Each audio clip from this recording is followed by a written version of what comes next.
fui tomar café com o Sérgio Rial, né? E a gente trabalhou, óbvio, né? Ele era presidente do banco e eu era só um gerente de relacionamento lá, né? A gente tava falando sobre pessoas no trabalho, ambiente de trabalho. Ele me falou uma coisa que não saiu mais da minha cabeça, que foi o seguinte: quando tu vai trabalhar, a gente não se depara que a gente tá indo trabalhar e que no nosso percurso e também no ambiente de trabalho tem pessoas sociopatas e psicopatas, né? E isso, cara, depois daquele dia que ele me falou isso, eu comecei a pensar, cara, tô aqui no meu ambiente de trabalho, tem uma pessoa que tem uma conduta um pouco estranha ali, eu falo, talvez tenha traço disso ou daquilo, né? Então, depois daquele dia eu sempre comecei a pensar, né? Principalmente no ambiente de trabalho, assim, que é onde eu passo o maior tempo, né? Tipo, cara, a gente lida todo dia, só que a gente não sabe, né? Com pessoas com algumas características aí meio, assim, não sei nem falar, porque eu tenho medo de falar coisa errada, porque é meio estranho, sei lá, não sei, né? Sim, o que que acontece?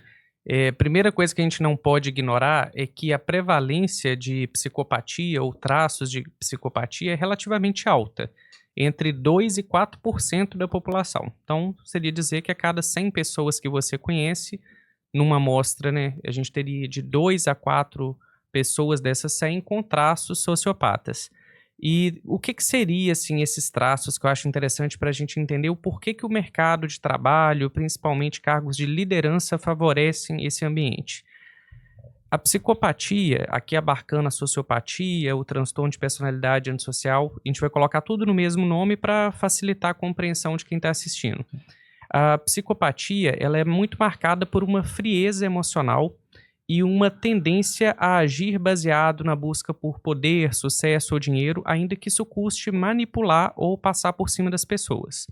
Quando a gente pensa em um ambiente corporativo, que muitas vezes as nossas decisões seriam freadas por culpa, medo, remorso, num momento ali, por exemplo, de demitir um colega de trabalho ou de cortar um gasto, ter uma pessoa que tem uma frieza emocional e que não pensa duas vezes no próprio interesse ou no interesse da empresa é algo evolutivamente interessante.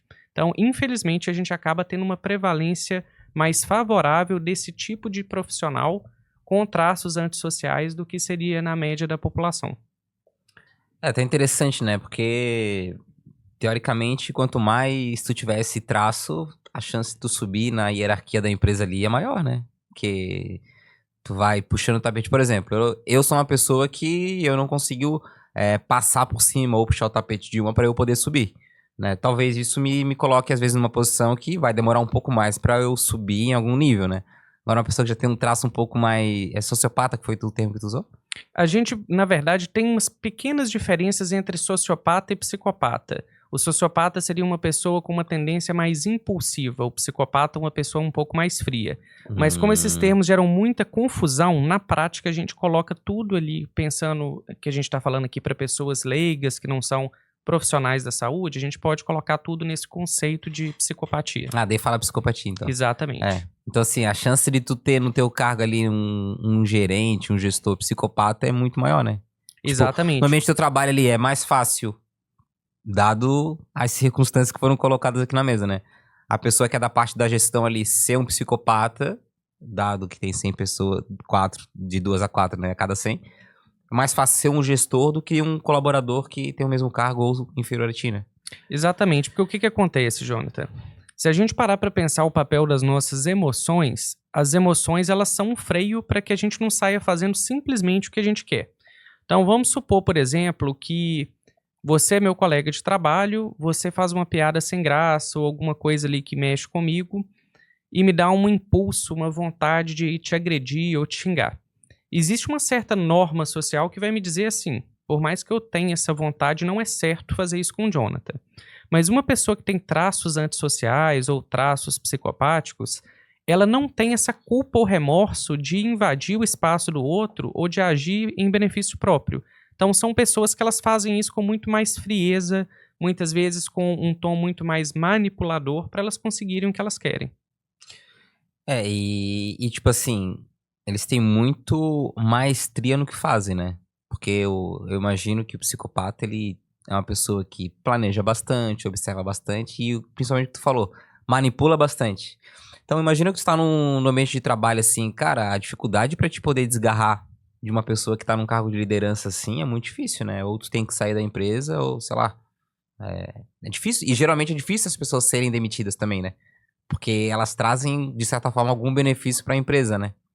Exatamente, porque se a gente parar para pensar, a cognição social, que é a nossa capacidade ali de lidar com a subjetividade humana, ela pode não ser necessariamente interessante para o gestor, embora a gente entenda que no mundo ideal, as pessoas poderem agir num senso de comunidade em que um ajuda e apoia o outro, é um ambiente muito menos predatório, muito mais saudável para trabalhar. Agora, o que eu vejo que acaba fomentando esse padrão também de funcionamento? A gente vive numa sociedade que preza muito pelo individualismo, em que a noção de sucesso ela é dada pelo status que eu ocupo. Então, se eu estou numa comunidade em que eu sou valorizado pelo quanto eu ganho ou por quão influente eu sou, eu posso começar a colocar debaixo dos panos alguns valores sociais e passar por cima de quem eu quiser para eu atingir aquele objetivo. Então, sociedades que cooperam mais entre si, que incentivam esse ambiente de comunidade, o ambiente de trabalho é menos tóxico. Sociedades que são mais individualistas ou competitivas favorecem esse tipo de relação mais predatória. Uhum. E como é que a gente pode identificar assim, né? Porque, cara, é difícil, né? Às vezes é uma linha tênue, até tem um ponto ali que eu ia tocar, né? Até que ponto a pessoa, ela se sabota, né? Tipo, sendo vitimismo um pouco, e o ponto que uma pessoa tem um predador, né? Eu acho que o psicopata pode ser visto como predador. Pode ou não pode? Pode. Pode, né? A primeira coisa que a gente tem que tomar cuidado é o seguinte: quando a gente fala de sinais de um transtorno mental, o objetivo não é que a gente saia diagnosticando as pessoas por aí, Sim. porque a gente está fora de contexto, Exato. as pessoas podem ter sinais ou sintomas que fora ali do que eu estou avaliando, elas não estão presentes.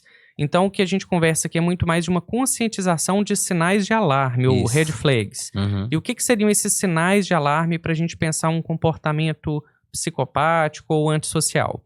A primeira coisa é essa frieza emocional. Então, são pessoas que elas tendem a não ter empatia pelo outro. Então, elas não se colocam no lugar do outro, elas não sentem culpa ou remorso pelas próprias ações.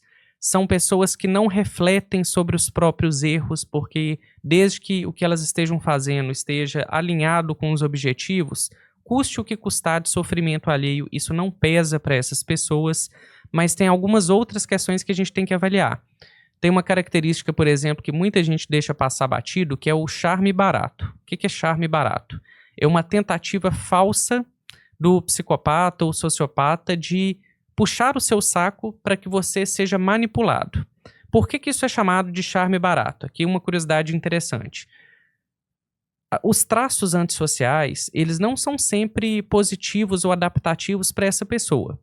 Da mesma forma que não sentir emoções igual outras pessoas possa ajudar um psicopata, por exemplo, a chegar onde ele quer, ele vai ter uma dificuldade de uma leitura social que depende dele sentir as emoções. Então ele tem dificuldade até no momento de elogiar, até no momento de manipular, porque ele vai usar uma manipulação mais racional, mas não tão emocional. Na Entendi. prática, o que acontece? Você pode sentir que a pessoa está exagerando na forma de puxar seu saco, de te elogiar, e aquilo ali fica um charme muito superficial. Então nem sempre vai ser uma coisa tão fácil de manipular. Soa falso, assim, né? Exatamente. Principalmente quando eles querem alguma coisa de você. Uhum.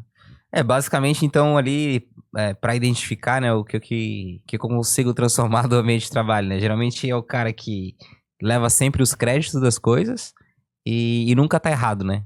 Ele sempre transfere a culpa de qualquer coisa que deu errado pra outra pessoa. Acho que uma das formas que eu já vejo aqui é basicamente isso, né? Exatamente. Só que aí a gente tem que colocar uma diferença.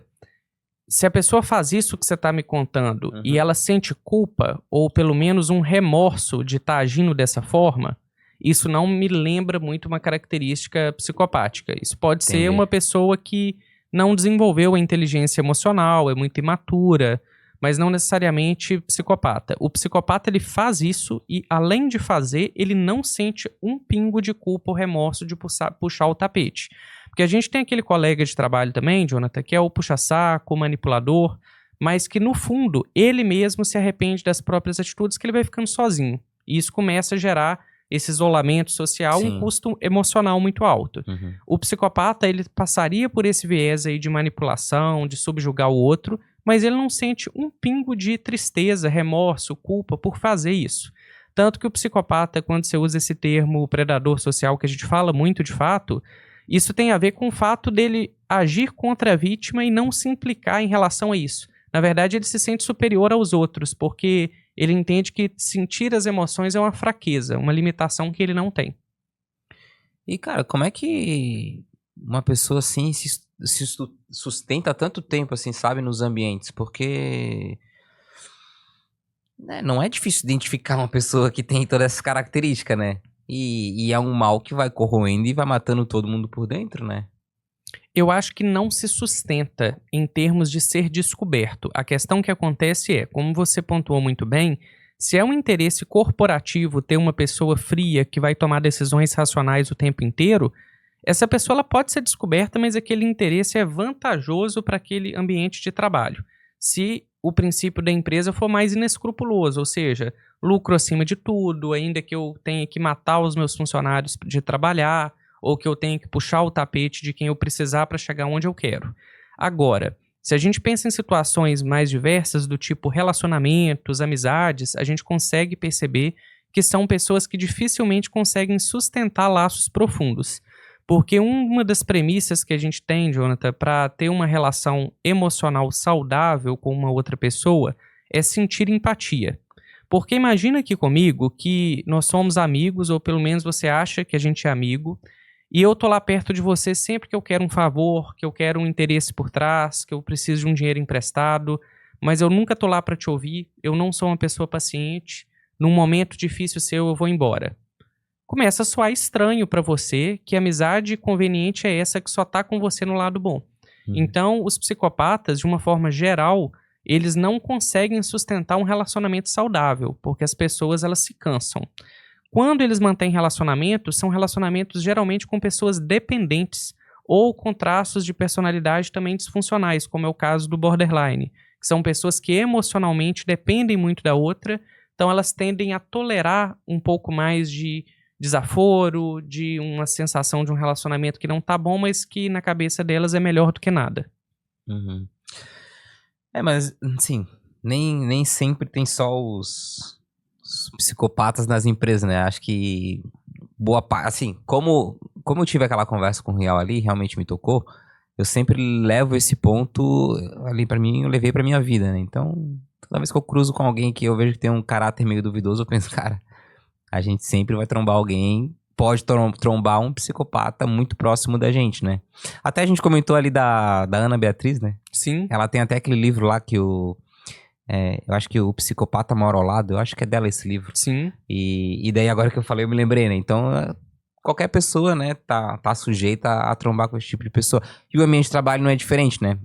Até como eu tava falando hoje, a gente tá trazendo um pouco mais o foco aqui de ambiente de trabalho, chefes, relações de trabalho mesmo, pra tentar, a nossa ideia aqui é tentar fazer com que as pessoas, pô, enxerguem alguma coisa, a situação talvez não saiba, ou chamar a atenção pra, né, sempre buscando o bem ali.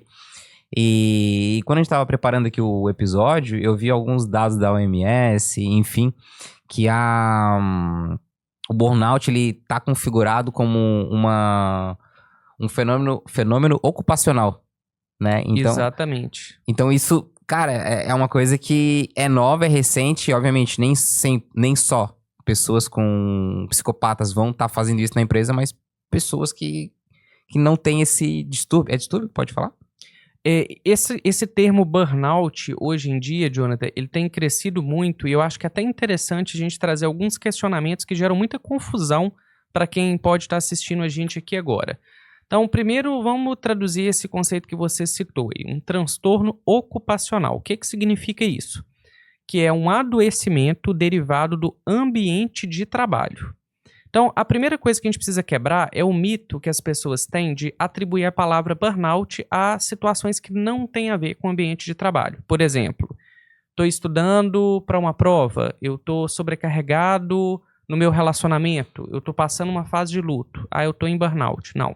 Burnout é uma sobrecarga ou exaustão emocional decorrente do ambiente de trabalho.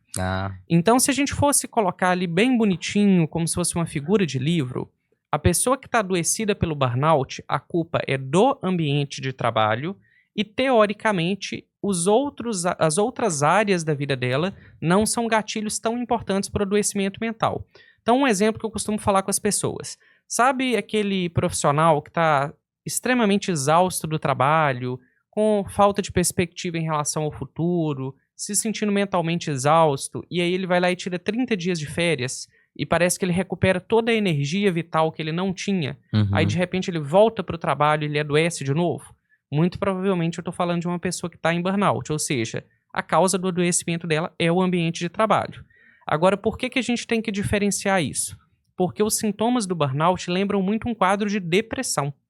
Então eu posso ter pessimismo, negatividade, uma sensação de falta de perspectiva em relação ao futuro, uma sensação de inutilidade. E como que isso vai se diferenciar nas duas condições? A depressão, ela pode até ser impactada pelo ambiente de trabalho, mas a depressão ela afeta praticamente todas as áreas da nossa vida. O burnout ele é necessariamente causado pelo ambiente de trabalho e ele geralmente não vai afetar diretamente as outras áreas da vida. Ele vai afetar indiretamente, porque se eu estou exausto mentalmente por conta do trabalho, é claro que isso pode respingar na minha vida pessoal, mas não é o que está causando o meu adoecimento. O que mudaria, assim, de tu ser diagnosticado, né, no teu trabalho com depressão ou burnout? Eu digo isso porque eu trabalhei muito tempo no mercado financeiro em bancos, né? E o número de pessoas que se afastavam por doença mental, de saúde, depressão, ansiedade, é muito alto, tipo, é um índice muito alto. Então, imagina que nesse cenário, o burnout é uma doença nova, né? Eu acho que, dado ali as que a gente tem, ela é mais recente agora. E isso muda alguma coisa? Tipo, fui afastado por depressão, fui afastado por burnout. Pra pessoa, pra empresa, muda alguma coisa? Muda completamente, porque se a gente está falando de causas diferentes, as abordagens também são completamente diferentes. Então, fazendo uma diferenciação básica aqui. A primeira coisa que a gente precisa pensar quando a gente está falando de depressão. Depressão não precisa de uma causa, gatilho específico. Eu posso estar, inclusive, muito bem sucedido e satisfeito com o meu trabalho, ter uma família maravilhosa, ganhando bem, satisfeito com o meu corpo, e ao mesmo tempo me sentindo triste e pessimista, com a sensação de que a vida perdeu o sentido. Então a gente vincula muito uma ideia errada de que para eu estar deprimido eu tenho que ter motivo. Não, eu posso estar numa vida maravilhosa, tanto que as pessoas se assustam quando pessoas mais famosas, por exemplo, o padre Fábio de Mello. Se a gente parar para pensar, é um cara que, para a comunidade ali, católica, ele é extremamente bem-sucedido, ele é bonito, ele tem uma condição financeira estável, ele é talentoso, ele tem a fé dele. Então, aparentemente, se eu tivesse uma visão distorcida, eu poderia pensar assim, por que esse cara está deprimido se ele não tem motivo? Mas é exatamente aí que está a questão. Depressão não precisa de um motivo para ela acontecer. Depressão é uma doença. Igual eu posso ter, por exemplo, diabetes mesmo sem comer doce. Ou eu posso ser hipertenso mesmo tendo hábitos de vida saudáveis. Então, se eu diagnostiquei uma depressão, eu tenho que tratar essa depressão com terapia ou medicação, ou idealmente combinando esses dois tratamentos. Agora vamos separar o que muda no jogo, então, quando eu estou falando de burnout. A primeira coisa que eu gosto de separar, Jonathan, é o seguinte. O burnout, se ele é uma exaustão mental relacionada ao ambiente de trabalho, o principal causador do burnout é o próprio ambiente de trabalho. Então, algumas situações que favorecem esse adoecimento. Falta de flexibilidade, ou seja, eu tenho um trabalho que eu não tenho protagonismo, eu sou quase que uma marionete que tem que cumprir aquilo ali de uma forma muito rígida. Hierarquia muito rígida, ou seja, eu não tenho uma abertura com o meu superior ou com as pessoas que estão abaixo de mim para discutir ali planos estratégicos ou colaborativos. Uma cultura que favorece a competitividade, ou seja, que estimula que eu dede o coleguinha ou que eu passe por cima dos outros para conseguir um destaque ou uma promoção. Uma busca exagerada por valorização de resultado a qualquer custo, ou seja, ainda que custe a minha saúde mental, se eu entregar aquela métrica, eu sou considerado um bom funcionário. Isso é a primeira coisa. Mas eu gosto de trazer também que, embora o burnout ele seja primariamente causado por esse ambiente adoecedor, tem algumas características da nossa personalidade que também contribuem para a gente desenvolver o burnout. Tem pessoas, então, que são mais factíveis a ter do que outras? Exatamente. Isso a gente trabalha, na verdade, como um todo na saúde mental. Quase tudo que leva a um adoecimento, ele tem uma predisposição, ou seja, o que eu tenho que aumenta meu risco de ter aquilo, e o ambiente que me adoece em algum grau. Então, pensando no burnout e o ambiente de trabalho, o que a gente precisa lembrar? Pessoas que são mais perfeccionistas, ou seja, que sentem que elas sempre têm que entregar o melhor, e se não tiver perfeito, não tá bom. Pessoas que têm dificuldade de delegar a função, ou seja, pessoas que são muito centralizadoras. Muitas vezes, quem está ouvindo a gente aqui vai até comentar depois no vídeo assim, eu prefiro fazer que sai bom do meu jeito. Se eu Sim. tiver que delegar, eu não sei se vai ficar bom ou se não vai cumprir o prazo. Essas pessoas são mais propícias a ter burnout. Exatamente. Por quê? Porque elas absorvem tudo. E aí, qual que é o problema? A sociedade recompensa quem trabalha muito e é proativo com mais trabalho. Exato. Então pensa comigo aqui, eu sou colega seu de equipe, aí tem o João, que é uma terceira pessoa aqui com a gente, e sempre que eu te peço alguma coisa, você faz na hora, muito bem feito, me ajuda, mesmo que você não possa. E já o João, ele prioriza o trabalho dele, ou às vezes ele é até um pouco enrolado e não ajuda ninguém. Sempre que eu tiver que pedir ajuda, eu vou pedir para você, porque eu já sei que você tem essa boa vontade. Então a recompensa de quem é muito disponível e muito proativo é fazer cada vez mais trabalho. Quantas vezes a gente ouve isso dos gestores, do tipo, você é tão bom que eu vou confiar em você mais um projeto. Isso não está aumentando seu salário, não está te dando mais tempo livre, é só mais trabalho pelo fato de você ser bom. Então isso conta muito. E uma terceira característica central em quem também tem um risco maior de desenvolver burnout, que é medo de dizer não. A gente aprendeu muito com os nossos pais uma cultura de que colocar limite é algo ruim.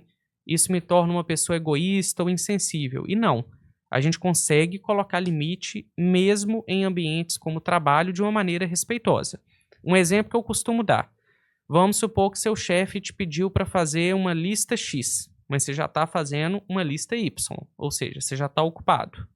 E aí ele chega para você e fala assim, Jonathan, eu quero essa lista daqui 1 hora na minha mesa pronta. Ou seja, você já tem uma tarefa que está no meio e você teria que fazer uma outra. Um exemplo da gente colocar um não de uma maneira empática é dizer o seguinte, perfeito, você quer que eu faça essa lista aqui. Então, qual que é o prazo que eu tenho para fazer o que eu estava fazendo anterior? Porque eu estou entendendo que eu vou precisar adiar para eu dar conta de entregar as duas. Ou seja, eu não estou fazendo corpo mole, eu não estou enrolando, mas eu estou mostrando que eu sou um só, eu não dou conta de fazer tudo.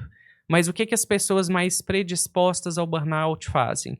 Elas têm uma necessidade tão grande de agradar e ao mesmo tempo uma dificuldade tão grande de dizer não, que elas simplesmente vão se desdobrando. Então levam trabalho para casa, ou fazem hora extra, ou cortam no horário de almoço, e elas vão aos poucos adoecendo. E um ponto aqui que é fundamental da gente entender. A sobrecarga emocional relacionada ao trabalho, ela não vem do dia para a noite. Ela vem muitas vezes de anos acumulados. Então, aquela pessoa que você vê que explodiu, igual aparece tanto na mídia, assim, um professor surtou e saiu quebrando a cadeira na sala.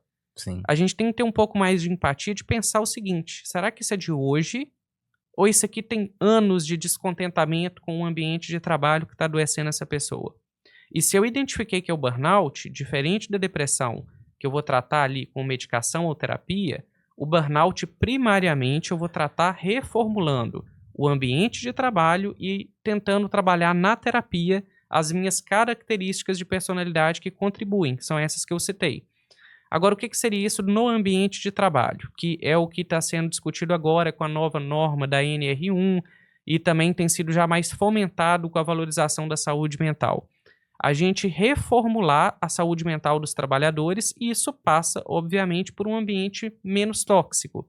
Então, espaço verde, intervalos mais regulares, uma equipe de suporte de saúde mental para quem está se sentindo emocionalmente instável, uma fomentação ali de um ambiente colaborativo entre os servidores, ou seja, ao invés de estimular que o melhor é quem ganha ali no topo da hierarquia, a gente começar a estimular a cooperação da equipe.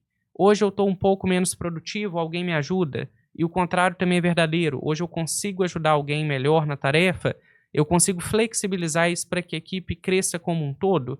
ou tem que ser esse ambiente predatório que é cada um por si e eu vou ali prejudicar o outro para eu alcançar o que eu preciso. Então a gente tem que mudar também esse tipo de mentalidade.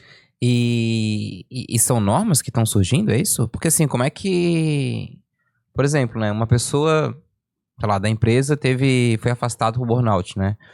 E vai aparecer algum órgão e falar assim, ó, pessoal, vamos fazer uma análise aqui de como é que tá funcionando a empresa, isso aqui não tá legal, isso aqui não tá legal, ou não? Ou são recomendações, ou não acontece nada. Teoricamente, o ambiente de trabalho ele tem que ser, sim, inspecionado pelas autoridades competentes.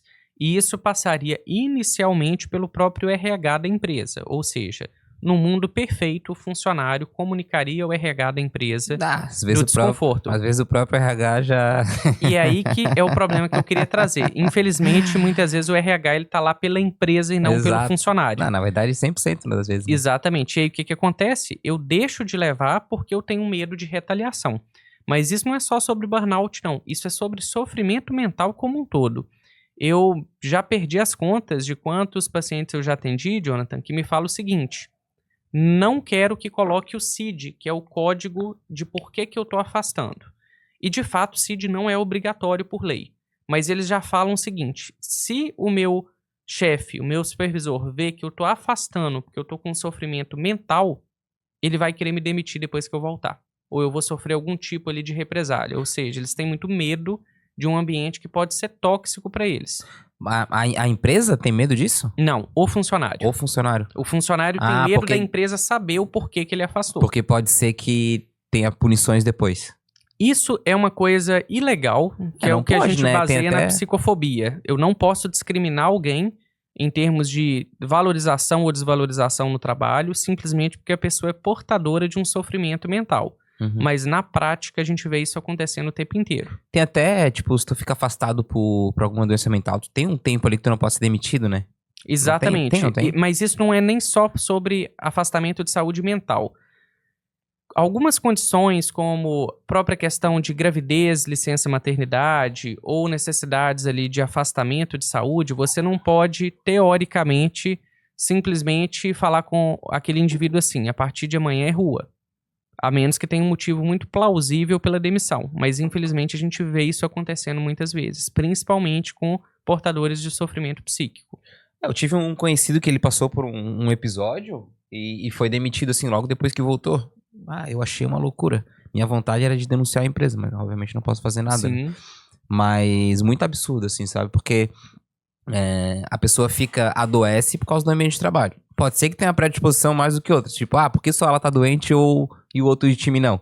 Né? Pode ser, como tu falou já, tem a predisposição que uns tem mais, outros menos, né? Tem quem trabalha mais porque burro é bom, carga nele. A gente costuma falar isso, né? Exatamente. Então, burro é bom, carga nele. Então aquela pessoa ali, ela se destaca pra poder ficar doente, né? Então não é que só porque a pessoa tá doente sozinha, o ambiente ele não é tóxico, né? E tipo assim, nada acontece, cara. Eu acho que deveria ter, não sei se é ou se agora a OMS tá um pouco mais forte. Eu acho que tá vindo algumas resoluções pra isso, mas eu acho que, teve afastamento aqui, né? Teve um caso, tá aumentando os casos por ano, ou tantos por mês. Uma intervençãozinha ali pra ver como é que tá, ver mudanças que pode fazer pra poder ter um ambiente bom ali, acho que seriam super importantes, né? Mas daí o empresário do outro lado vai falar, putz, lá vem o governo colocar o dedo no meu negócio. Daí fica aquele cabo de guerra, né? Do que fazer, o que é bom, o que não é bom. Sabe uma coisa que eu discuto muito sobre isso, Jonathan? A gente tem sim que aumentar a fiscalização pelos órgãos competentes, principalmente em relação aos gestores de trabalho, mas isso é uma coisa que eu vejo que também tem que ser trabalhada entre os colegas de trabalho.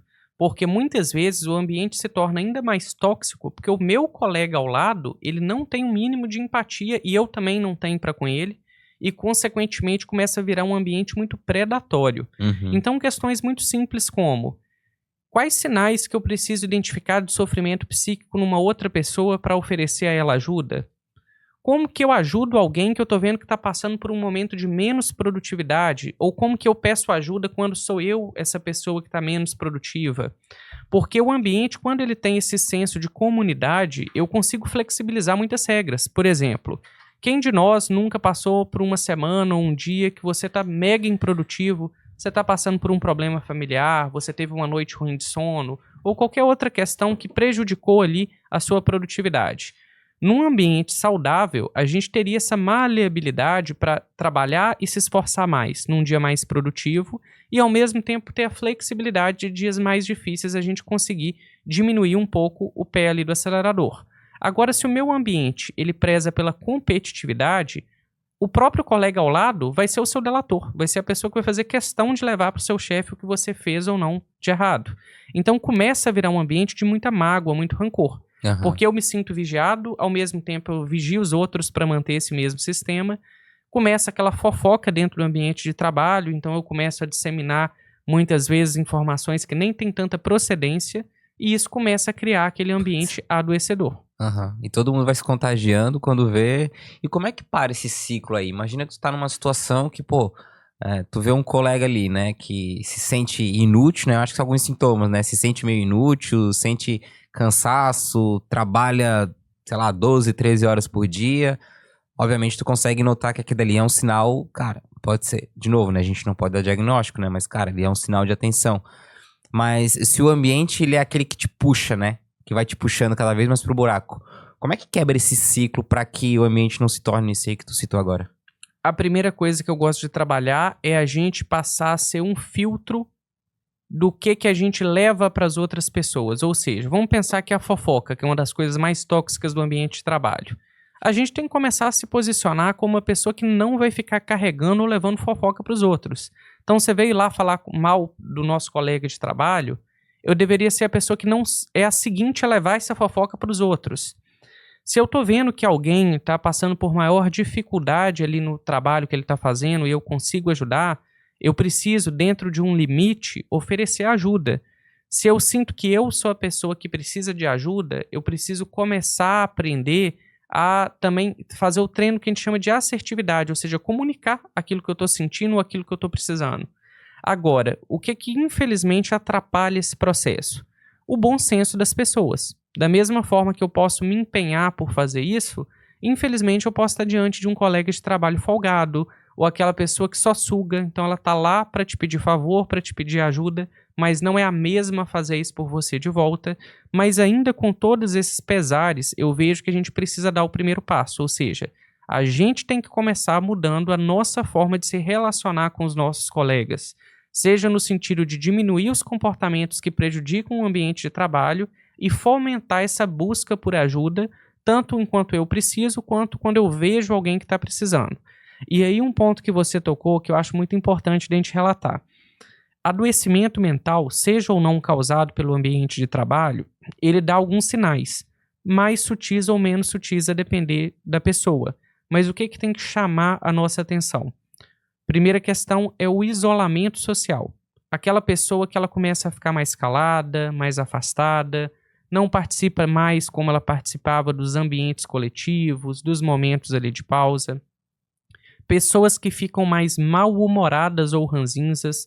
Então, aquela pessoa que não era assim antes, mas você começa a perceber que ela está reclamando de tudo, que ela está extremamente pessimista, negativa, com uma falta de perspectiva sobre a vida. Isso é um sinal de alarme para que essa pessoa possa estar deprimida. Muitas vezes, o que a gente chama de apatia. Como que eu noto uma apatia? Que é uma espécie de anestesia emocional. A pessoa ela fica meio alheia ao que está acontecendo com ela. É como se ela estivesse viajando na maionese. Mas ela não está nem aparentemente feliz, nem aparentemente triste. Ela está meio que indiferente em relação à vida. Então, a apatia, ela é muito comum. A gente tem um nome que a gente usa mais no contexto da depressão, na verdade, que é a anedonia, a incapacidade de sentir prazer. Então, esses são sinais que a gente tem que se policiar para um risco em potencial daquele colega meu estar adoecido mentalmente, especialmente no caso da depressão. E tem uma outra coisa que muita gente negligencia, que são as falas dessas pessoas. As falas? Exatamente. Por exemplo, eu posso expressar desesperança, pessimismo ou tristeza, que inclusive pode ser um risco de ideação de autoextermínio ou de algo mais grave, como eu não queria mais existir, ou eu queria dormir e não acordar mais, ou eu não vejo sentido de viver se for dessa forma. E às vezes a gente subestima esse tipo de fala e pensa assim, é só um desabafo de um dia difícil, ou essa pessoa tá brincando. Às vezes ela tá te pedindo ajuda e você não tá percebendo esse pedido de socorro. O burnout, a pessoa com burnout leva essas falas também, pra mim seria muito mais ligado à depressão do que o burnout. Isso é mais característico da depressão. Então, quando a gente pensa nisso num risco, por exemplo, de autoextermínio, isso está muito mais voltado para depressão. Mas a gente não pode negligenciar que uma pessoa em burnout ela pode caminhar para um quadro depressivo, principalmente se ela não recebe o suporte emocional que ela precisa. Então, o trabalho ele pode começar ali como gatilho estressor inicial, mas se isso não é abordado, isso pode lá na frente evoluir com um quadro depressivo. Aí, o que vai mudar em relação ao burnout? Na depressão, as áreas da minha vida como um todo começam a perder o brilho, começam a perder o sentido. Então, não é aquela pessoa que ela só está afetada pelo ambiente de trabalho. Ela começa a se afetar também nos relacionamentos, na vida pessoal, no lazer, porque tudo vai perdendo aos poucos o sentido. Por isso que o desligar é tão importante, né? Tipo assim, tu sai do trabalho, cara, tenta dar uma desligada. Porque acho que em quem tá indo pra uma doença de burnout, pelo menos não vai pra uma depressão, imagino eu. Porque se o burnout tá relacionado ao ambiente de trabalho e tu sai do teu trabalho e tu consegue desligar, tipo, vou correr na rua, vou pro cinema, vou jantar com a minha namorada, pelo menos ele trava ali pra te não avançar pra outro quadro, né? Então. Exatamente. Claro que a gente tem que tomar cuidado para não isentar o papel da empresa e tentar responsabilizar por só o que a gente pode fazer, mas isso é um primeiro passo muito importante, isso que você está comentando. E aqui eu gosto muito de separar, Jonathan, o que é descanso ativo de descanso passivo. Muita gente acha que está descansando correndo o feed do Instagram, ou ouvindo ali uma aula enquanto está comendo ou tomando banho, tentando fazer várias coisas ao mesmo tempo, mas não fazendo nenhuma direito. Descansar, a primeira coisa que a gente tem que separar é o que eu estou chamando de descanso. Porque eu posso estar buscando um descanso mental ou um descanso físico. Um exemplo de descanso físico é quando eu durmo e eu consigo restaurar a minha energia. Um exemplo de descanso mental é, por exemplo, fazer academia. E ali eu estou extravasando aquela energia, aquele estado de tensão, liberando endorfina no meu corpo enquanto eu estou me exercitando. Então existem descansos diferentes. Agora, quando eu estou falando de um descanso mais generalizado, que é aquela contemplação, ou seja, uma pausa de fato que eu estou fazendo. Essa pausa, a gente tem que reaprender com os nossos antepassados o não fazer nada, que é o que o mindfulness, que é a atenção plena, tenta pregar pra gente. O que é uma atenção plena? É eu prestar atenção no momento presente e deixar fluir os meus pensamentos sem esses devaneios de ir para o passado ou para o futuro o tempo inteiro. Vou dar um exemplo de exercício de mindfulness que muita gente jamais imaginou fazer e é mais simples do que parece. Eu posso chegar em casa e ver a pia cheia de louça. O que a maioria das pessoas faz na hora de lavar a louça? Coloca uma música, vai conversando com alguém, ou liga a televisão e não presta atenção no que está fazendo. Aí o nosso cérebro ele vive hiperconectado. O tempo inteiro eu estou fazendo 3 coisas ao mesmo tempo. O que eu faço na hora de uma refeição? Eu coloco ali um vídeo legal, vou mastigando, respondo a minha esposa que está me chamando no fundo e faço tudo pela metade. Então um exemplo do que o mindfulness prega é: você vai lavar a louça? Lava a louça, só isso. Sente a textura da bucha, a temperatura da água correndo ali sobre a louça que você está lavando. Sente a textura daquela louça. Você sente frio, calor, é rígido, é esponjoso. O que você está sentindo naquele processo, sem ficar pensando no que você tem que trabalhar amanhã, no erro que você cometeu ontem ou na próxima atividade que você tem que fazer logo em seguida. Isso ajuda a gente a acalmar a mente, a reconectar com o presente. Tem vários estudos que mostram que quanto mais eu pratico a atenção plena, mais eu conecto verdadeiramente com o presente. Por que isso é tão importante nos dias de hoje? A maior parte do tempo a gente tem passado ruminando o passado ou preocupando com o futuro. A gente desaprendeu a viver as experiências no momento que elas estão acontecendo. E isso vai deixando a gente não só exausto mentalmente, mas desconectado. É tipo a gente sair para jantar e você tá no celular, eu tô pensando no que eu vou fazer amanhã e ninguém tá prestando atenção no sabor da comida, se a música do restaurante tá legal, se eu tô gostando da paisagem que eu tô vendo ao fundo, porque eu não tô fazendo aquilo por inteiro. Então todas as minhas experiências elas ficam fragmentadas. Como tu falou de academia, na verdade a gente foi falando, né, sobre academia.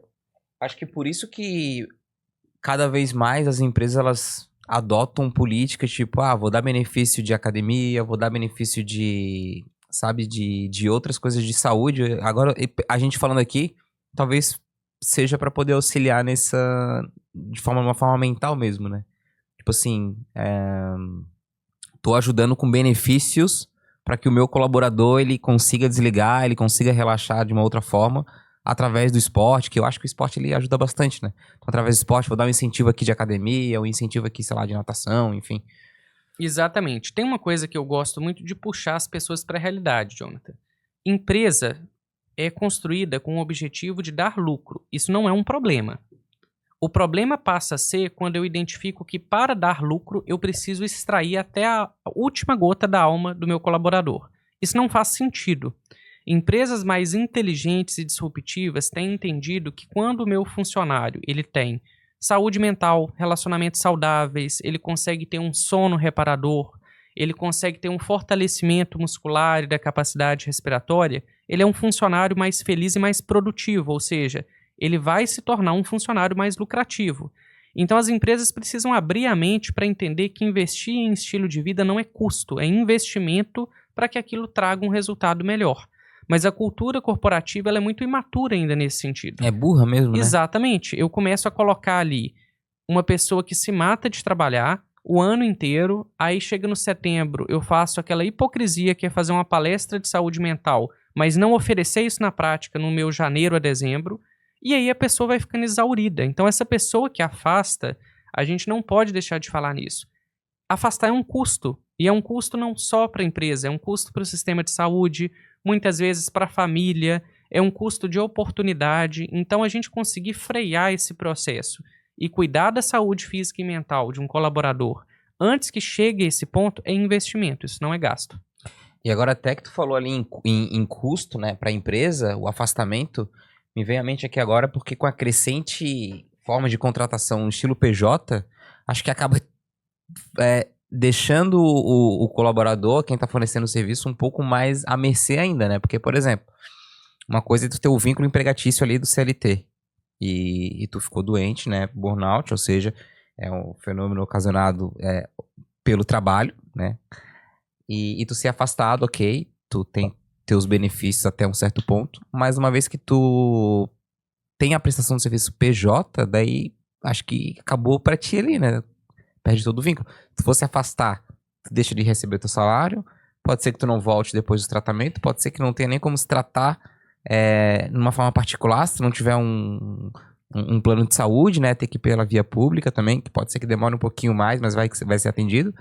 Então, talvez até a relação de trabalho atual deveria até entender como é que seria esse caso, porque para uma pessoa que está numa situação de burnout, né, que tá indo naquele fluxo ali, que tá chegando no esgotamento, de fato, né, que na verdade burnout é esgotamento, Sim. mas enfim, ela não é, até um exemplo que, uma comparação com o mar aqui de Santa Catarina que a gente tem aqui, né, quando tem uma corrente, tu não nada contra a corrente pra tentar sair, tu tem que nadar pro lado. Então talvez numa situação dessa, até o melhor é tu sair fora, nadar pro lado, né, porque se tu tem um vínculo empregatício PJ, tu ficar doente, cara, tu praticamente acabou ali pra ti, né? Na verdade, você não tem direito de adoecer, né? A pejotização da vida, ela vai precarizando o ambiente de trabalho porque ela fomenta a ideia de que eu tenho que entregar cada vez mais por um custo cada vez menor. Porque a estabilidade de um ambiente de trabalho, ela é um custo que muitas vezes a gente não coloca no papel. Então, vamos supor aqui que eu tô falando para você assim, isso é uma conta aleatória, tá? Você recebe R$7.000 por mês no CLT. Aí eu te faço uma proposta porque eu sou uma empresa muito boa. Agora você vai receber 9 no PJ. Tá, mas a gente não está falando sobre 2.000 a mais. A gente está falando sobre o seu direito a descanso remunerado. A gente está falando sobre o seu direito de auxílio-doença ou afastamento no caso ali de uma necessidade. Eu estou falando da estabilidade emocional de você saber que você tem o direito de ter paz se você adoecer. E o indivíduo que trabalha ali no PJ, ele perdeu essa paz completamente. Porque além dele ter que se dar ao máximo, ele não tem o direito que outras pessoas teriam de poder parar quando eles não têm capacidade de dar conta de fazer tudo. porque as contas estão chegando. Então, no mundo ideal, eu poderia até falar assim, não vou fazer. Mas como que eu faço se eu tenho conta para pagar e o dinheiro não está entrando? Então, isso é uma coisa muito tenebrosa quando a gente pensa no adoecimento.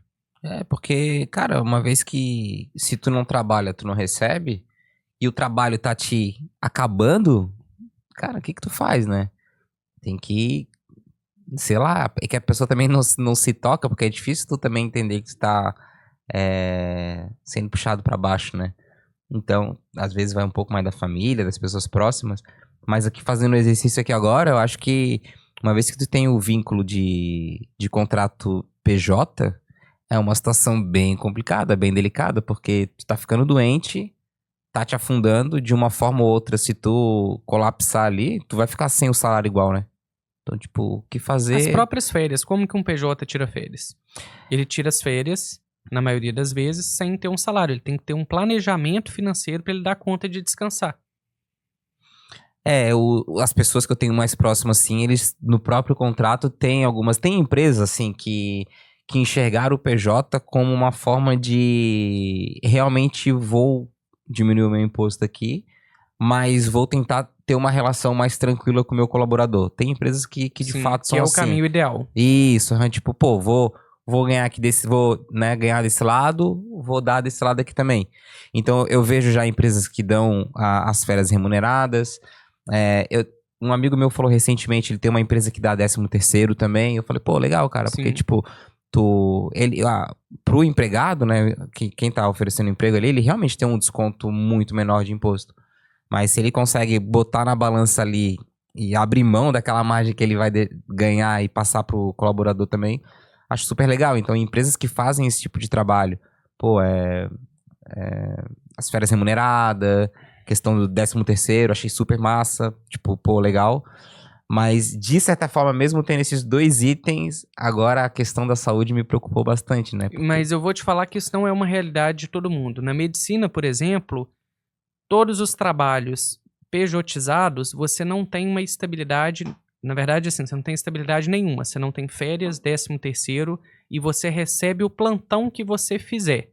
Então, o que acontece com os médicos, por exemplo, que está entre as classes mais adoecidas mentalmente? Eles não tiram férias e não faltam plantão, ainda que eles estejam doentes.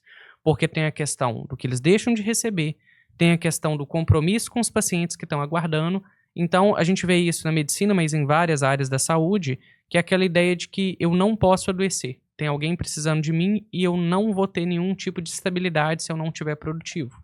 Então, imagina isso a médio e longo prazo. As pessoas vão enlouquecendo nesse processo de sobrecarga mental. a sociedade vai ficando cada vez mais doente mesmo, né? Exatamente.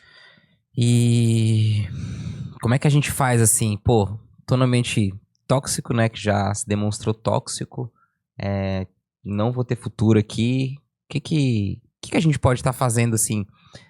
Que de novo, né, tu nadar contra a corrente é a pior coisa que pode ter, porque uma hora tu vai se esgotar ali, o mar vai te levar e acaba toda a tua força, né? Tentar mudar também, tu acha que vale a pena essa tentativa de, pô, essa empresa aqui, eu acho que a gente pode tentar mudar alguma coisa, ou não? Fala, eu acho que a, a, a empresa tem uma cultura já que bate lá na diretoria, até lá no operacional e aqui não é o lugar mesmo pra ficar, sai fora. Só De que uma tu tem que forma pagar boletos geral, também, né? exatamente. De uma forma geral, Jonathan, eu gostaria de acreditar que uma única pessoa consegue mudar uma estrutura corporativa, mas eu não acho isso factível.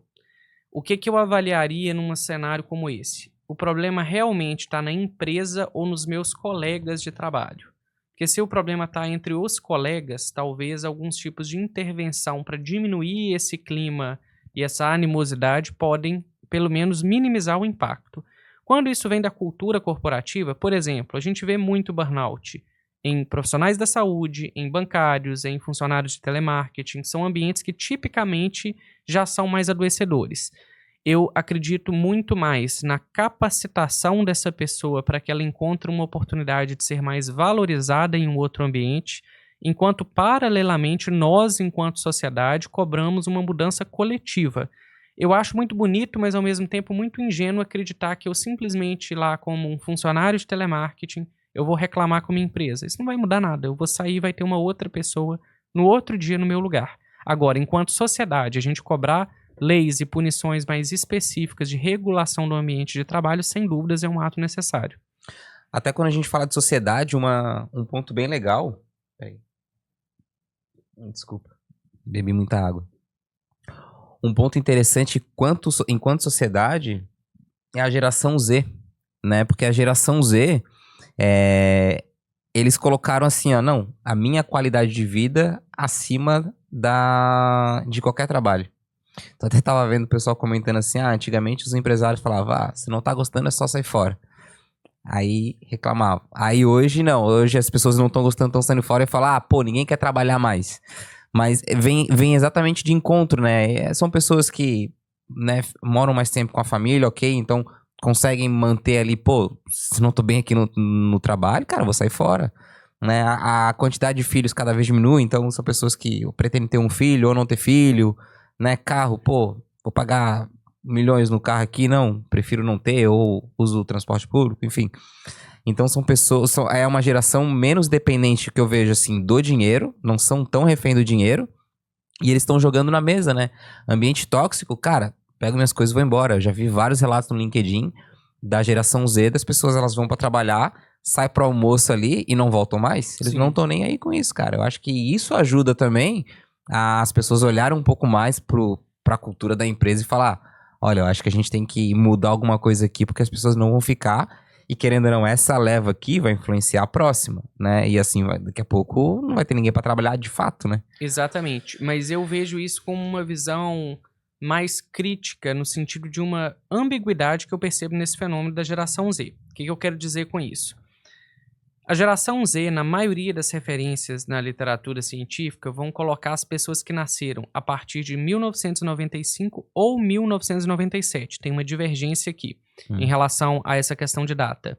Mas a ideia que a gente precisa separar aqui é que quando a gente está falando de geração Z, a gente está falando de uma geração que teve muito mais acesso e muito menos estigma a falar sobre saúde mental. Ou seja, são pessoas que elas entendem que alguns abusos que eram normalizados no passado, eles não devem ser tão normalizados assim. Além disso, tem uma diferença geracional.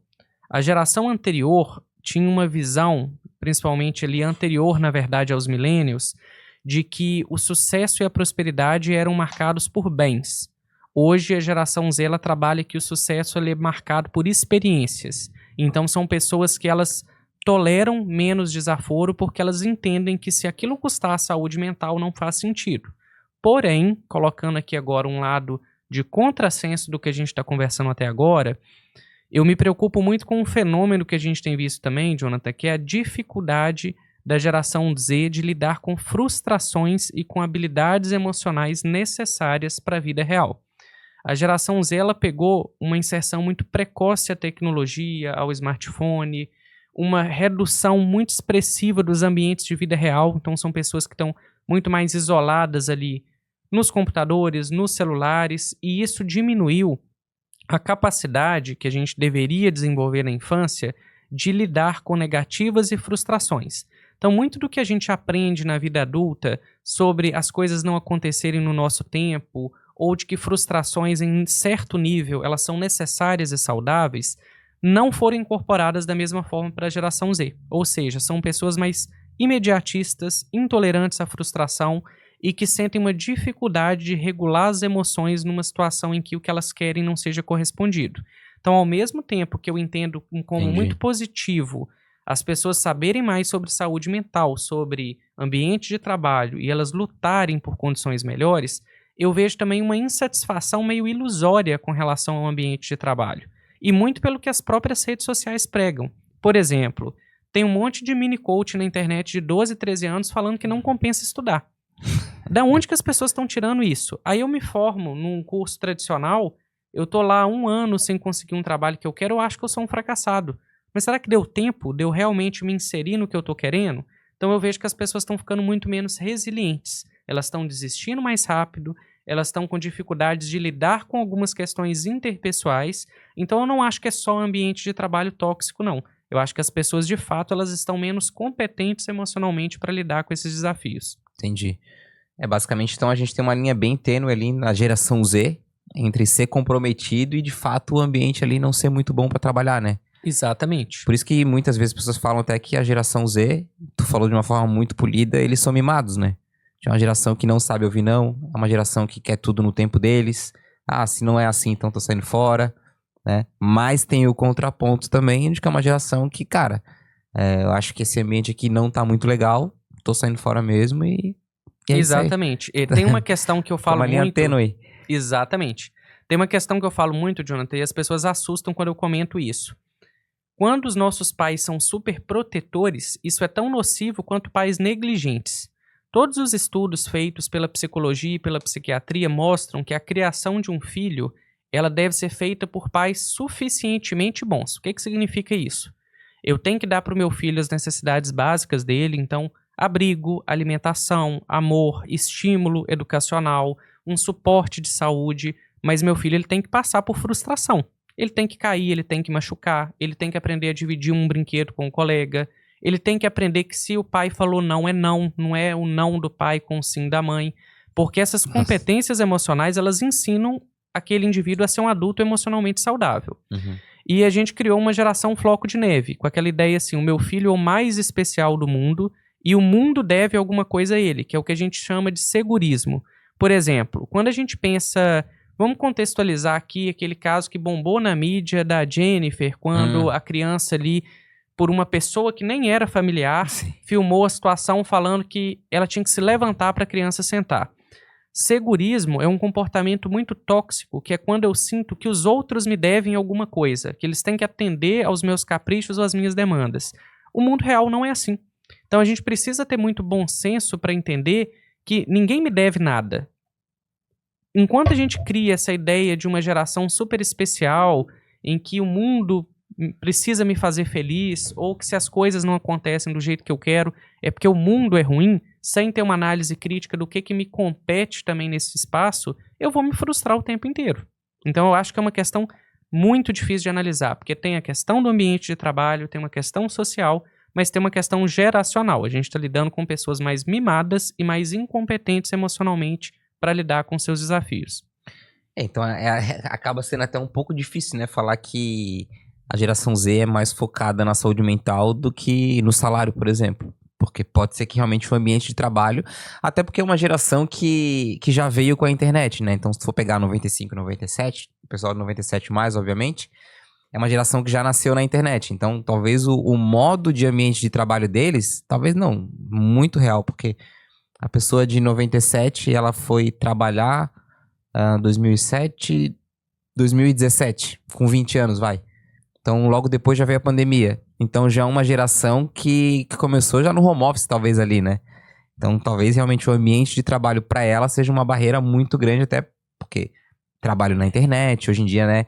É uma geração que tá muito trabalhando na internet e vende curso e etc. Tem menos trabalho braçal, um pouco trabalho mais digital. Então pode ser que esse conflito aí possa realmente de fato falar, cara, talvez não é a questão de salário que eles estão colocando a saúde acima, né? Talvez é só o fato de não saberem trabalhar realmente com um ambiente corporativo, talvez. Então... Exatamente. Ou os dois, que é o que eu acredito que é a hipótese mais provável. Uma combinação das pessoas estarem mais conscientes sobre os abusos sofridos, mas ao mesmo tempo pessoas mais intolerantes com alguns desafios, como o tempo que leva para eu ter um crescimento profissional. E dentro desse conceito tem uma coisa que a gente precisa separar também, Jonathan. Quando a gente fala de acesso à tecnologia, a gente precisa separar o quanto que a tecnologia começou a prejudicar a nossa saúde mental. E existem dois marcos que a gente precisa considerar aqui. O primeiro deles é o acesso ao smartphone. A partir de 2007, eu tenho acesso à tecnologia de onde eu estiver, que era diferente de quando eu só tinha acesso à tecnologia num telefone fixo ou num computador, ou seja, eu saía de casa sem aquele equipamento. Hoje não, hoje se eu quiser ficar 24 horas vidrado no que eu quiser, eu posso fazer isso sentado no vaso sanitário, enquanto a gente conversa, no meu almoço, ou seja, em qualquer ambiente. Então, eu expus ali quase que uma máquina caça-níquel 24 horas para uma pessoa que pode desenvolver uma dependência com aquela tecnologia.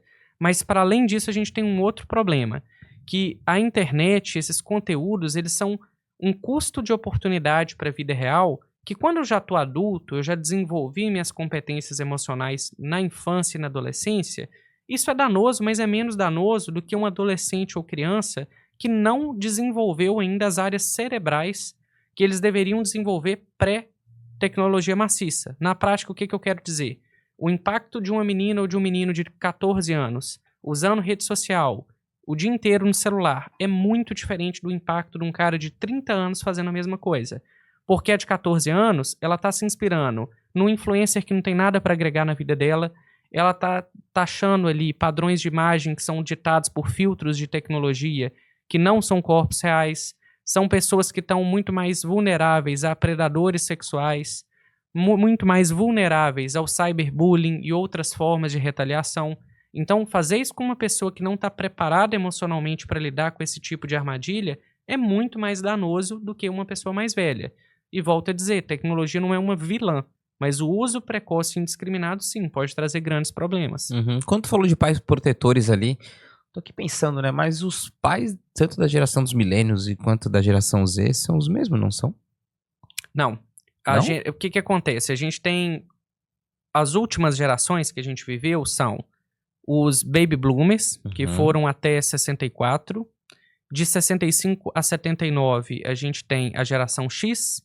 De 80 a 90, se eu não me engano, aí vai progressivamente indo para Y, os millennials, e depois a geração Z. E depois agora a gente já tem uma geração alfa, que é a partir de 2010. Então, para localizar aqui, de 2009 para trás, entre 95 e 97, então quem nasceu ali de 95 a 2009 seria a geração Z. Mas daí são os filhos da mesma geração dos milênios, né? Uma partezinha Exatamente, ali, né? fica na transição ali entre os Y e os Os X e os milênios Y, não são né? pai deles, né? Exatamente, exatamente. É porque essas transições, elas têm uma interposição de referência de literatura. Então, algumas colocam alguns anos para mais ou para menos nesse ponto de corte. Mas sim, aqui, o que a gente tem que avaliar nesse caso, tá, Jonathan? Que eu vejo que foi um grande problema geracional como um todo. Os nossos pais foram de uma geração voltada para entender que o sucesso estava baseado na aquisição material.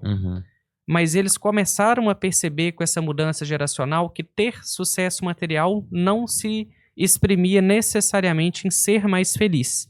E eu vejo que eles criaram os filhos, que somos nós, já numa mudança, numa transição, ou seja, valorizem um pouco mais as experiências, porque os bens materiais eles não são tudo. Então a gente já criou agora um estímulo a buscar viver mais experiências do que, por exemplo, os nossos pais viveriam. E que na geração Z, em específico, isso ficou ainda mais claro. Então, qual que é a diferença quando a gente coloca isso? As buscas por métrica de sucesso, elas mudaram muito. O que antes fazia uma pessoa feliz não é necessariamente o que a gente almeja hoje. Eu vejo muito mais jovens, por exemplo, admirando um nômade digital que já conheceu 50 países do que o cara lá de 50 anos que tem 3 apartamentos. Sim. Acho que essas referências elas foram mudando e vai lapidando o próprio dia a dia da pessoa, né? E ainda vem ali as profissões digitais. Eu acho que para mim foi o grande boom, assim, que veio mudando essa perspectiva, porque hoje tu trabalha de qualquer lugar, dependendo da empresa ou do que tu faz. E quando a gente tem um ambiente que ainda... E de novo, né? A pandemia ela veio ali, pô, ajudou bastante. Não, agora a gente vai trabalhar todo mundo da sua casa, trabalha onde quiser e etc. E aos poucos as pessoas foram vendo que não é bem assim que funciona. As empresas falavam, vão chamando de volta e etc. Volta pro escritório. E daí essa galera, pronto. Não, se tiver que voltar pro escritório, eu não volto mais. Ou eu trabalho assim ou eu não trabalho. E daí começa a buscar alternativa na internet, venda na internet, etc. E é onde vai dando os conflitos ali de geração.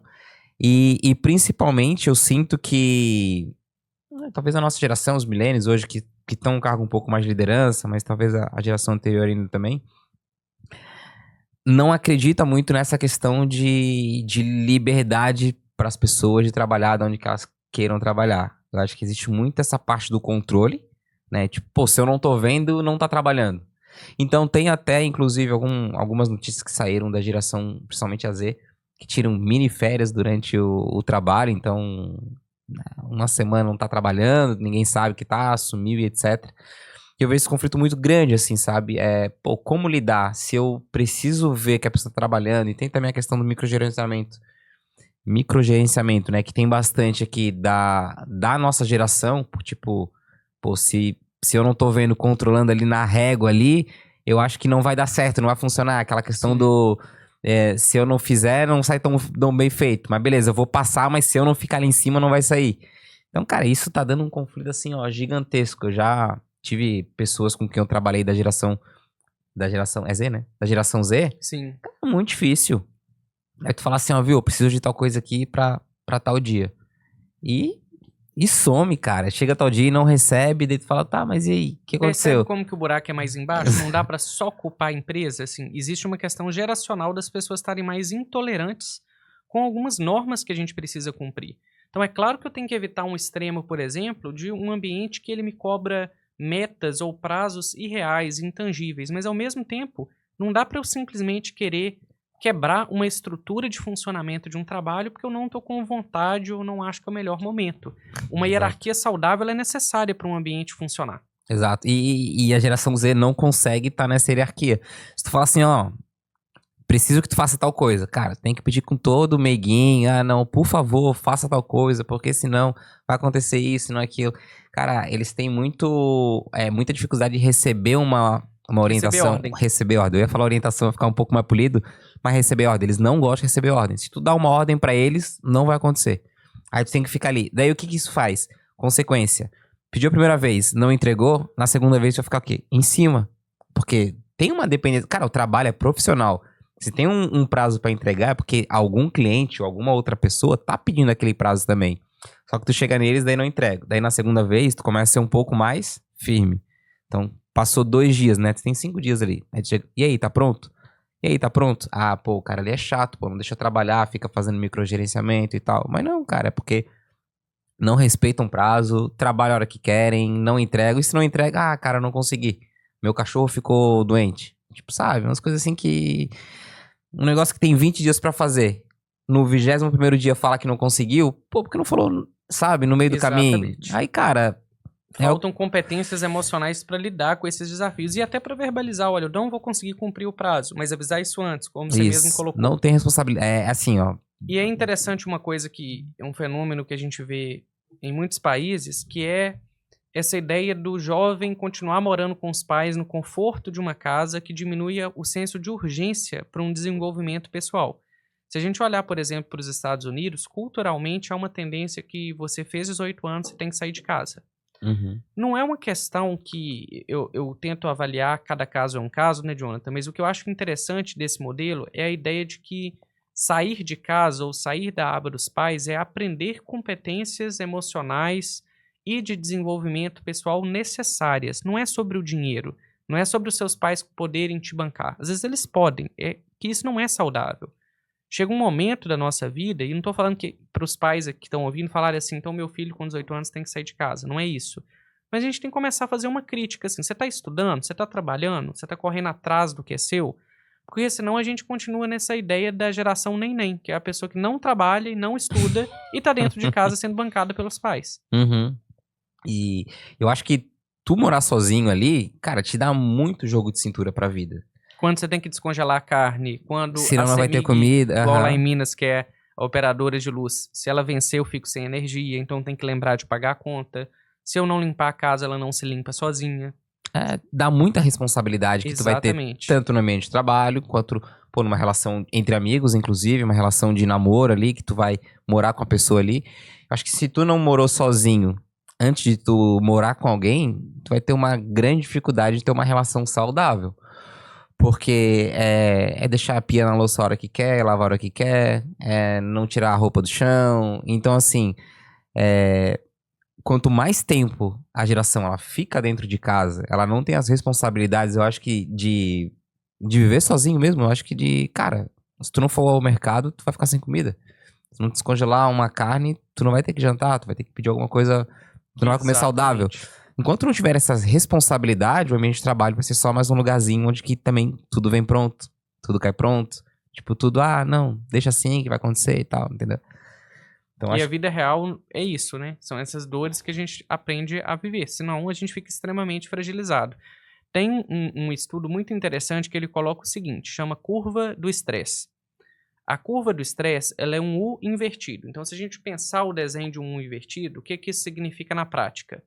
Pouco estresse me torna muito pouco resiliente, eu fico muito fraco, porque eu não estou preparado para os desafios da vida. Por outro lado, muito estresse, eu também fico extremamente exaurido. Então, a vida de um ser humano normal, ela precisa de níveis moderados de estresse, que é a frustração, que é o não, que é passar por um trabalho que muitas vezes não é o que eu me encontrei ainda, mas para eu me desenvolver como ser humano. Da mesma forma que um ambiente tóxico e invalidante vai me exaurir, eu me sentir incapacitado de tentar qualquer coisa pelo medo da frustração também não me gera o estresse saudável para eu poder me tornar uma pessoa melhor. Sim.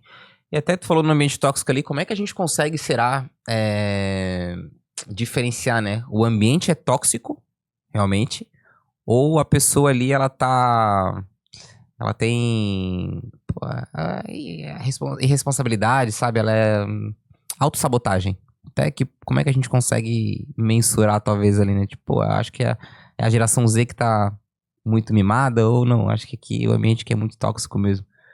Existem critérios objetivos que eu percebo que facilitam isso. Por exemplo, é um trabalho que tem uma rotatividade muito alta? As pessoas vivem entrando e saindo o tempo inteiro? Me parece que tem alguma coisa de errado aqui.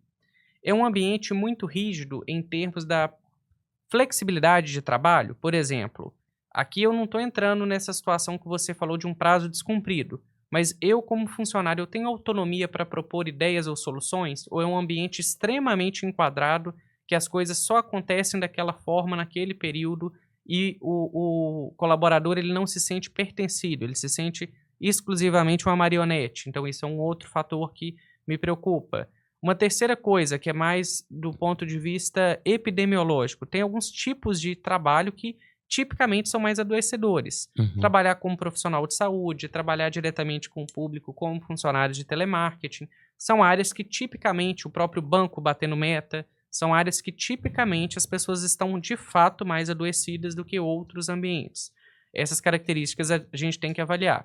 Agora, quando eu penso no indivíduo, assim, será que aquela pessoa ela está fazendo corpo mole ou ela de fato está num ambiente adoecedor? Tem uma coisa que eu acho muito interessante da gente avaliar, Jonathan, que é a autorresponsabilidade. Um adulto emocionalmente saudável, ele sabe falar o que tem dele naquela situação, ainda Uhum. que ele não seja inteiramente responsável. Uma pessoa imatura, ela terceiriza para tudo ao redor, menos ela, a culpa de tudo que está acontecendo. Então, sabe aquela pessoa que ela sempre tem uma desculpa pronta para falar? Ela nunca está errada, ela nunca se equivocou, ela nunca atrasou porque ela perdeu um prazo. Não, é porque a empresa é isso, é porque é meu chefe aquilo, é porque é minha esposa aquilo outro.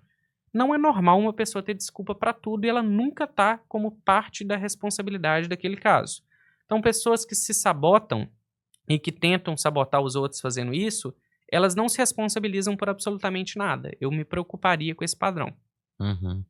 É, e isso também é bem comum. E esse tipo de comportamento daí não seria da cultura da empresa, né? Acho que seria da própria pessoa, né? Da própria pessoa. Essa sabotagem de sempre colocar a culpa nos Exatamente. outros. E isso é uma coisa que eu acho que vai minando as outras pessoas e acaba que a cultura ela vai sendo minada por esse tipo de situação. Acaba que chega. É uma empresa que ninguém nunca tem culpa de nada, que ninguém nunca tem responsabilidade de nada. Pô, aconteceu, pô, não foi. Só que isso é horrível porque do outro lado tem pessoas que estão sempre puxando e fazendo. E volta aquele ponto, né? A pessoa que, pra mim, no meu ponto de vista, ela trabalha, que ela acha que trabalha muito por estar trabalhando 12 horas, 13 horas, é uma pessoa que, né, no meu ponto de vista, é uma pessoa que é burra e é desorganizada. Porque se tu não consegue durante 8 horas de trabalho, que pra mim eu já acho que é muito, assim, eu não Sim. sou, não sou vagabundo não, mas 8 horas de trabalho pra mim é muito, né? Pô, tu é um texto, né? É um Você já ouviu texto, falar de um livro Trabalhe 4 horas por dia? não. Ele é um livro muito interessante que ele faz esse contraponto sobre ser produtivo ou ser ocupado. Eu posso ocupar as minhas horas enrolando com tarefas burocráticas e inúteis e estar lá na minha empresa por 12 horas fazendo um monte de inutilidade. Vendo caixa de e-mail várias vezes ao dia, participando de reunião que não chega a conclusão nenhuma, fazendo parte ali de projetos da empresa que não estão favorecendo nem o meu setor nem os outros, e eu tô ali batendo papo com meu colega e o tempo está passando. e existe uma produtividade baseada em metas, ou seja, objetivamente onde que eu comecei e aonde que eu parei.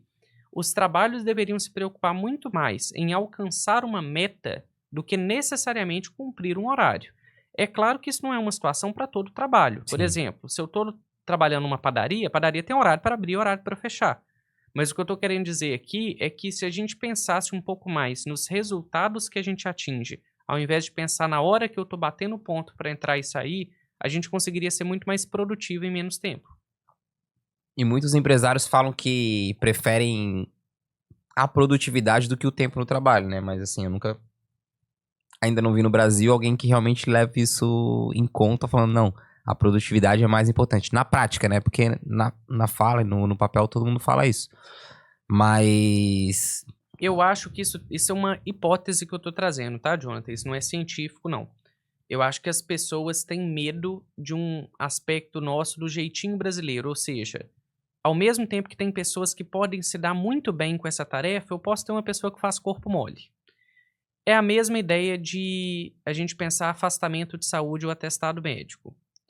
Atestado médico, ele é uma forma da gente comprovar que a pessoa está adoecida. Mas vamos pensar um mundo utópico que eu sei que não existe, mas vamos imaginar que num mundo ideal eu realmente pudesse falar com o meu chefe. Hoje eu não estou em condições de trabalhar. Posso não ir hoje? Se um mundo em que as pessoas fossem éticas e isso fosse pontual, não precisaria nem de uma burocracia de separar num hospital, lotar um pronto-socorro que não precisaria ali de você para você se afastar. Mas vamos pensar que no mundo real a gente fizesse isso. A minha empresa fictícia agora, ela vai implementar a ideia de que até 5 dias no ano você pode se afastar se você tiver sem condições de trabalhar.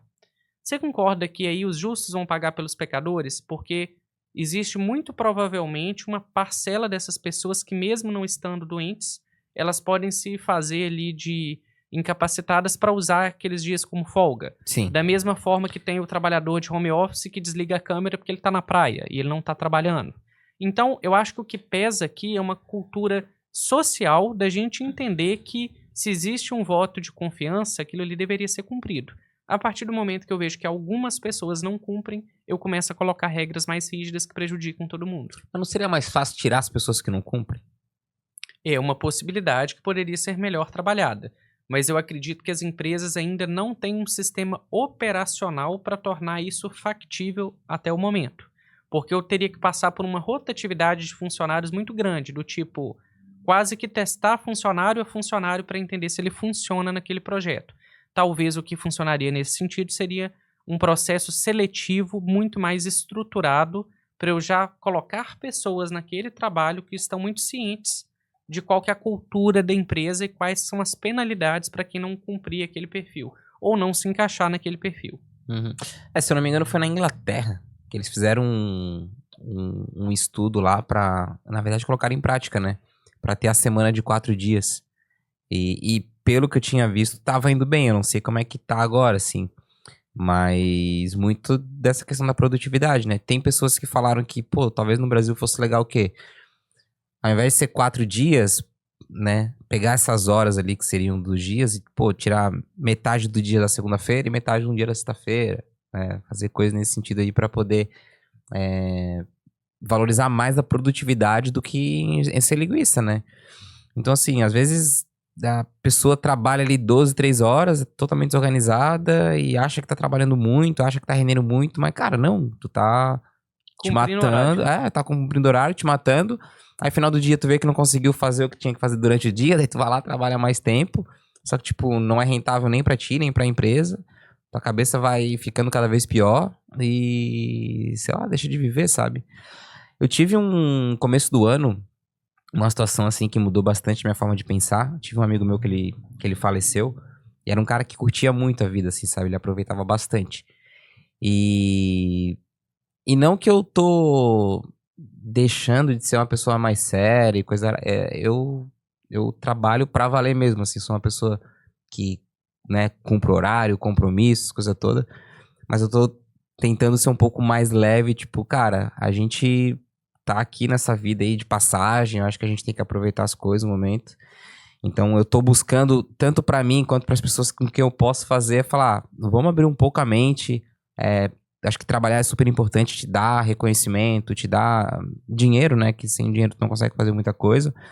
Mas, tipo, vamos pensar em coisas pra nossa vida que vão deixar a gente também feliz, não ficar muito bitolado, sabe? Fazer outras coisas ali pra ter uma vida, Com mais significado, né? que, Mais que mereça propósito. ser vivida. Propósito, Sim. eu acho que propósito, né? Primeiro, trabalhar na empresa que tem um propósito ali é importante, mas é fazer coisa na tua vida que te dê propósito, né? Então, E você tocou num ponto importante que a gente precisa separar aqui, Jonathan. A maioria das pessoas se sente desmotivada quando elas entendem que o trabalho delas não faz sentido. Muitas vezes, quando a gente está falando de absenteísmo, de pessoas que não estão motivadas no trabalho, a gente está falando de pessoas que não entendem de fato o papel delas e como que aquilo forma um todo. As pessoas não se sentem encaixadas naquele trabalho. Tem um livro muito interessante que eu li recentemente que chama Flow, a Psicologia Positiva e a Felicidade. Se eu não me engano, o subtítulo dele é esse. E ele vai contando, por exemplo, como que essas experiências são individuais. E ele conta ali a história de um cara que foi muito bem sucedido numa montadora de peças, porque ele colocava como um objetivo dele de eficiência que ele tentaria, ano após ano, quebrar o recorde dele de tempo para ele montar aquela peça.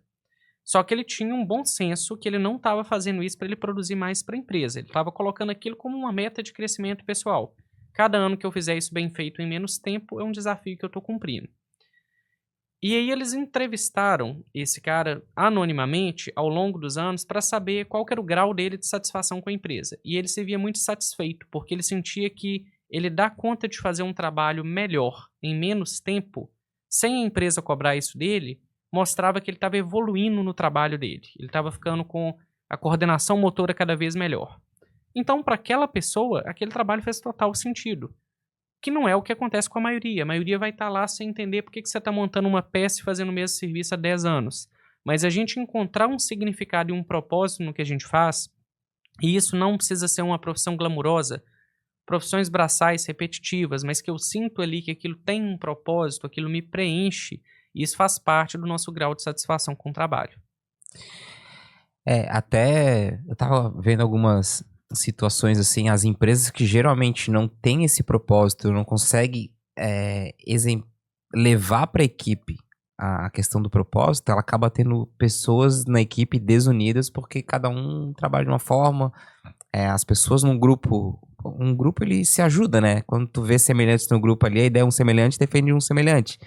Então, quando tu não tem esse propósito ali muito claro na empresa que tu trabalha, vindo da organização mesmo, porque ali o cara ele criou o próprio propósito dele, né? Que de certa forma estava ajudando a empresa também, porque estava sendo mais eficiente, etc. Mas à medida que a empresa não consegue levar dela para os funcionários, também é um grande sinal de que aquelas pessoas ali elas vão trabalhar de qualquer forma e cada um vai puxar para o seu lado e não vai ter aquela cultura muito bem alinhada ali para não ser um ambiente muito tóxico, sabe? Por isso que eu acho que a cultura de uma empresa, ela tem que ser avaliada previamente pelo colaborador se faz sentido para ele, se ele está alinhado com aquilo. Porque se eu tenho um conflito de valores, é muito difícil essa pessoa se engajar no trabalho. Por exemplo, eu jamais trabalharia numa empresa em que o lucro fosse acima da ética, do tipo, eu preciso fazer uma coisa corrupta, eu preciso enganar um cliente para eu bater meta. Então, para mim, é um trabalho que poderia me pagar o que fosse, que eu não teria minha paz. Para algumas pessoas, isso não é um conflito de valor. Então, entender também se a proposta que a empresa está me fazendo é alinhada com aquilo que eu acredito faz toda a diferença. Uhum. Vamos chegar no finalmente? Tá. Qual conselho que tu pode dar aí pro pessoal que tá assistindo a gente, que tá numa situação talvez meio cansativa no trabalho, vê que o ambiente ali não tá muito legal? O que tu pode dar pra essas pessoas que estão assistindo a gente, acompanhando a gente?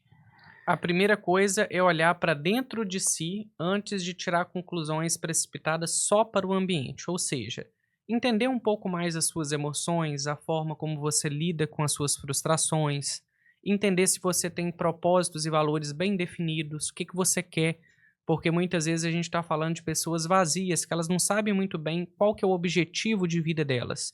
E enquanto eu não preencher esse objetivo comigo mesmo, nada externo vai me preencher. Agora, falando do ambiente de trabalho, como que eu encontro um ambiente saudável para eu poder trabalhar? Eu preciso encontrar um trabalho que ele esteja alinhado com os meus propósitos, que a equipe que trabalha comigo, ela trabalha em prol do grupo e não em prol das necessidades individuais. Ou seja, eu preciso evitar um ambiente extremamente competitivo, porque a competitividade em excesso ela é tóxica. Eu preciso ter liberdade dentro do meu trabalho para eu poder fazer propostas, avaliações, poder trazer críticas que possam melhorar o processo de trabalho. Então, esse ambiente flexível que permite a participação ativa do colaborador, com que ele pode acrescentar para o ambiente ser mais leve, é extremamente necessário. E eu preciso entender se aquele ambiente, tipicamente, para a maioria das pessoas, ele está funcionando bem ou não. Porque é claro que cada pessoa vai ter sua vulnerabilidade individual, mas é muito difícil eu olhar para um ambiente que está todo mundo adoecido e achar que a culpa é minha. Provavelmente esse ambiente está muito mais do que a média adoecendo as pessoas.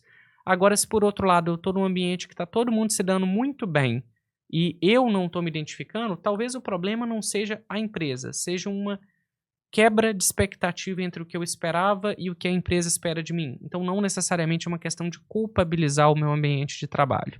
É uma análise que ela é crítica, ela é complexa, porque a gente não tem uma resposta única e pronta para todo mundo. Sim. Pessoal, e vamos, né, fazer exercício físico, vamos procurar se desligar, eu acho que super importante, né? Eu tento passar para as pessoas, tento fazer para mim mesmo. Cara, deu o horário do teu trabalho ali, óbvio, não vai fugir, se tem responsabilidade para fazer depois do horário do trabalho, né? Tem que assumir a responsabilidade também. Mas tenta desligar um pouco do ambiente de trabalho, pô, final de semana, tenta tirar para relaxar, tenta não pensar no trabalho, né? Faz um detox, eu acho que dá para te fazer um detox mental do trabalho e aproveitar a tua vida, porque a gente tem pouco tempo, se for ver, pô, 90, 70 anos é pouco tempo, né? Então, assim, aproveitar ao máximo, óbvio, com responsabilidade nesse sentido, mas, de fato, trabalha enquanto tem que trabalhar, mas tem que curtir a vida e curtir outras coisas enquanto tem que curtir a vida também. Porque senão ficar adoecido, sabe, trabalhar ao máximo, esgotamento, não vai ajudar ninguém, né? Não ajuda nem a empresa, não te ajuda, não ajuda a tua família. Então, assim, é um caminho meio que, às vezes, até tu vai chegar no limite ali que pode ser que não tenha nem mais volta, né? Então, assim, vamos procurar fazer exercício físico, se desligar, desliga o WhatsApp, se for WhatsApp, tira a notificação do e-mail, mas tenta fazer outra coisa. Doutor Luiz, como é que o pessoal te encontra na rede social? As pessoas podem me encontrar tanto no Instagram quanto no YouTube pelo nome Dr. Edu Xavier Psiquiatra. Por lá, nos dois canais, eu falo muito sobre saúde mental, desenvolvimento pessoal, mas eu queria só finalizar uma reflexão aqui que eu acho que vai fazer sentido para muita gente que está ouvindo aqui. Longe de mim, Jonathan, querer romantizar trabalho. Trabalho é uma necessidade de sobrevivência, mas o trabalho ele não pode se encerrar em ser um lugar para eu ganhar dinheiro para pagar boleto. Numa média, um adulto ele dorme 8 horas, trabalha 8 horas, e ele tem que se deslocar, comer, tomar banho, se relacionar. Então, 2/3 da vida dele estão praticamente empacados entre sono e trabalho. Imagina se eu estou vivendo a maior parte da minha vida produtiva numa coisa que não faz o menor sentido para mim. Não dá para a gente trabalhar para viver. O trabalho ele tem que ser vivido como uma experiência minimamente gratificante se eu quiser ter saúde mental. Se eu não estou encontrando isso no meu ambiente, eu tenho que repensar as minhas escolhas e fazer o que tiver ao meu alcance para buscar algo que me encaixe melhor. Nossa, perfeito. Pessoal, se você está num ambiente de trabalho aí que a pressão tá muito grande, cara, dê uma olhadinha aí. Sair fora às vezes é o melhor caminho, né? Começa a ver. E é uma coisa que eu falo também, né? Pô, não esperem chegar numa situação muito complicada pra querer sair fora, porque tu tem que pagar teus boletos, tem que pagar tuas contas, né? E depois tu pode estar acabando um outro problema pra ti também. Mas assim, cara, faz um downgrade ali, ganha menos em outra empresa, faz um outro trabalho, começa alguma coisa por fora pra ti ali. Mas eu acho que é importante, né? Pensar um pouco, se ver que, de novo, né? A correnteza tá te levando, cara, às vezes nadar pro lado ali pra ser a melhor coisa. E vida que segue. Obrigado por ter vindo aqui passado com a gente. Eu acho que o pessoal que assistiu aí teve bastante ensinamentos, né? Eu acho que foi um papo muito bom mesmo. Obrigado por ter vindo. As portas aqui do Boteco estão sempre abertas. A gente meio que tirou a cerveja aqui, mas a aguinha aqui já tá, Sim. tá de bom tamanho. Tu Foi um bebe? prazer enorme estar aqui. Muito pontualmente, mas porque eu não gosto tanto do gosto, assim. Sério? Eu sou mais de tomar, assim, pontualmente drink, eu fico um pouco mais reservado na quantidade. E se o pessoal for te encontrar na rede social, o que eles vão encontrar na tua rede social? Um pouco de tudo, assim, você vai ver na minha rede social um pouco de vida pessoal, curiosidades sobre saúde mental, indicação de livros, filmes que falam muito sobre essas reflexões. Eu entendo a ideia, Jonathan, de saúde mental, para além de falar de doença, a gente tem que falar de saúde, o que eu posso fazer para ter uma vida melhor. Então, tudo que direto ou indiretamente vai melhorar a nossa vida e a nossa saúde mental, vocês vão encontrar lá nos meus canais. Maravilha. Pessoal, segue aqui então o Boteco Podcast no YouTube, Boteco Podcast no Spotify, se estiver ouvindo no Spotify, Boteco Podcast no Instagram, pra gente, que a gente vai sair todos os cortes aqui, os melhores takes aqui dessa conversa. E também no YouTube a gente te encontra também, né? Perfeito, no Dr. Edu Xavier, psiquiatra. Maravilha. Obrigado por ter vindo. Foi um prazer enorme. Até a próxima. Valeu, pessoal. Até. Obrigadão.